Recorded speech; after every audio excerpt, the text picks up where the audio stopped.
আপনি রাত্রে ঘুমানোর সময় ইচ্ছে মতো মাখবেন, 7 দিন পরে লোকমান সরকার আপনি চিনবে না। চিরুনি? চিরুনি কে? বুঝলেন এবার মেয়েটা কে? আমি? ওই স্কুল জীবনে আপনার যে রেশমি কালো ঘন চুলের গন্ধে অজ্ঞান হয়ে মরে না এমন কেউ আছে?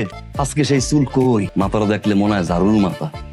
আম্মা, আপনি এই চিরুনি দিয়া প্রত্যেক রাত্রে চুল আশ্রয় এরপরে ঘুমাইবেন। আপনি লোকমান সরকার মানে আলোর বাবার চিরুনি কিন্তু ধরবেন না। বিজ্ঞানীরা বারবার কইছে বুড়ো বেটাকে চিরুনি ইউজ করলে মাথার চুল কিন্তু ভরে যায়। আপনার আম্মা, আমি 18 বছরের সেই মেয়েটাকে দেখতে চাই। আম্মা, হ্যাঁ কিছু মনে না করলে একটা কথা কই। কও বাবা। রান্নাঘরটা কোন দিকে? হ্যাঁ, রান্নাঘর?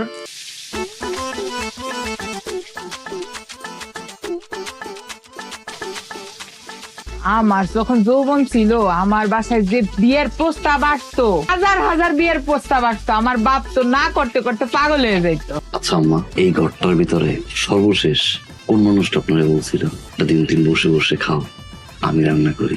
আমি আবার রান্ধুম না? আমার রান্ধনের খুদ ধরতে ধরতেই তো এরা 2 সাপ পায় না। কিন্তু আম্মা, যে কয়দিন আমি আপনার এই বাড়িতে বেড়াইতাম আপনি কিন্তু রান্না করে ভুলে আসবেন না। তুমি রান্ধবা বাসান? হ, আপনি খালি আমার পাশে বইয়ে বইয়া রোজিনার পিছনে কোন কোন জাফর ইকবাল ঘুরছে এই গল্প কইবেন। যে কও না বাজান। বাবারা, তোমরা কি বাড়িতে খাওয়া দাওয়া করো না?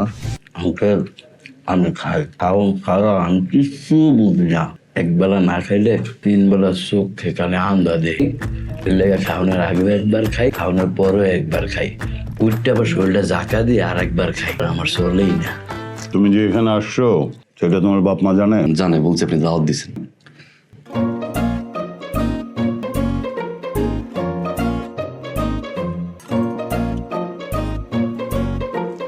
রান্না তো ভালো হয়েছে। কে রাঁধছে আজকে? আলো? মাইয়া জীবনে রানছে, পাকঘরের ধারে কাছ দিয়ে যায়। রানছে তো আলোর জামাই না, মানে সাদ্দাম। সাদ্দাম রানছে। রান্নাটা খুব মজা হয়েছে, দেখেই বোঝা যাইতেছে। মাছটা দেখছো? মাছটা একটা চাইয়া রয়েছে। দেই এই মাথাটা না তুমি খাও। এত কষ্ট করছো, এত রানছো, আর রান্না যে স্বাদ হইছে সকলের খাওয়া দেখেই বোঝা যাইতেছে। খাও বাজান, খাও। মা, জীবন তো পুরে রয়েছে, বার কয়দিন বাঁচবে আব্বা, এটা খাক আব্বা। বাবা দেখছো আতো প্লাস, দেখছো কিরম ভদ্র। ও বলো বলো, কি বলবো? মা লজ্জা কি আছে বলো। কি হয়েছে মা? কি কবি ক? চাই আলো একটু আমার নিয়ে যেতে চায়। আলহামদুলিল্লাহ, সেটা তো ভালো কথা।